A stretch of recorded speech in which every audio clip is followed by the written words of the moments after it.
What's going on, YouTube? This is SG1 Sports here on the USC channel at the Voice of College Football. We're going to give you a very early projected record for USC based on the 2023 schedule. Here were some of the projections from 2022. You can see they, of course, were 11-1 in the regular season. Our projection had them at 8-4. My prediction, 9-3. FPI had them at 7.9 and 4.3. Vegas actually had them at 9.5. So I think they probably got a lot of people to go under that and probably made a lot of money, because I don't think really most people would have thought that USC. You kind of thought that it would take a little bit of time. I know they absolutely loaded up in the transfer portal, but there were still some question marks on the defensive side, offensive line.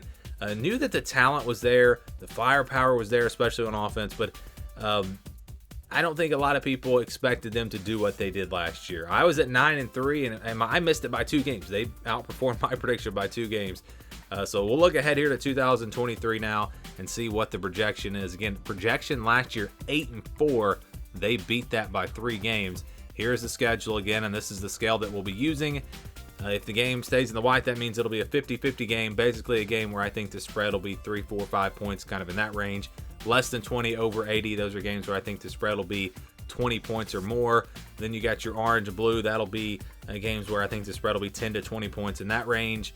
And then the yellow and the purple, those are games where I think the spread will be about a touchdown. 7, 8, 9 points, kind of in that range. So let's get into it here for USC. I think you've got a couple of pretty much guaranteed wins. That's going to be San Jose State and Nevada. They should be favored by probably 24, 28 points, somewhere in that range. Really don't see them having any problems in those first 2 games. So those are your 2 pretty much, like I said, guaranteed wins. Then you step down to the games in the blue here, and these are games that it would be a very big surprise if USC did lose. But we've got 5 of those games: Stanford, Arizona State, Colorado, Arizona, and Cal. Now, Colorado is kind of tricky here. That one should be in the purple. I mean, we just don't know what we're going to get from this Deion Sanders coach team in year 1. But just based off of how terrible they were last year, I have a hard time putting that game in the purple. But it is on the road. It is an interesting game. Of course, Lincoln Riley turned USC around quickly in year 1, so maybe Deion Sanders can do it. And if you did bump that down into the purple, that would change the projection, which we'll get to in just a second. But I'm going to keep that in the blue. Arizona State on the road. Again, a team that just was not good last year. Stanford, Arizona. Arizona would be in the purple if it was a road game, but I think playing at home, that'll be big.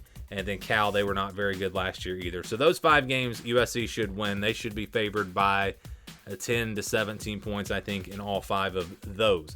All right, that leaves Notre Dame, Utah, Washington, Oregon, and UCLA, the 5 games that will determine the season for USC.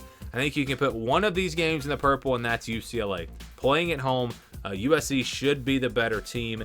USC expected to be a top 10 team. UCLA maybe a top 25 team. I don't know if that's a guarantee, but if they're ranked in the preseason, they'll probably be around 20 or in the 20s if I had to guess. And so I think USC will be favored by 7 or 8 points in that game playing at home.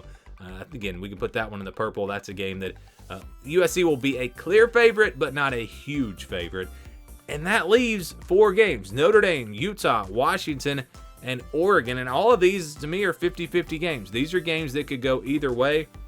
I don't think that there is a clear, definite favorite in any of these games. Notre Dame is on the road. That will be tough. Utah is at home, but they're bringing back Cam Rising, and they've had USC's number, beat them twice last year. So that'll be a tough game there. Washington, they're going to be a preseason top 10 team. Same thing with Oregon, more than likely.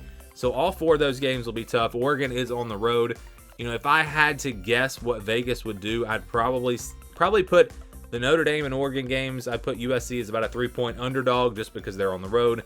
Utah, Washington, about a 3-point favorite in those games because they're at home. But all 4 of those games could really go either way.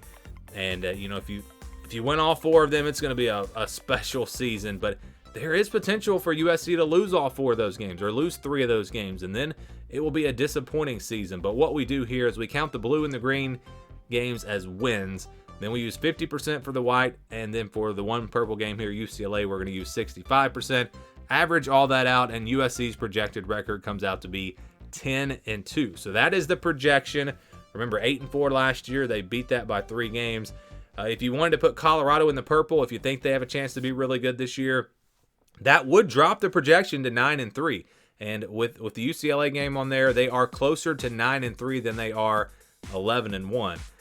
So again, 9-3 more likely than 11-1, at least based off of this schedule. Now, they may find a way to win all these games and go 12-0. You never know. But the projection based off of how tough this schedule is for USC in 2023 is 10-2.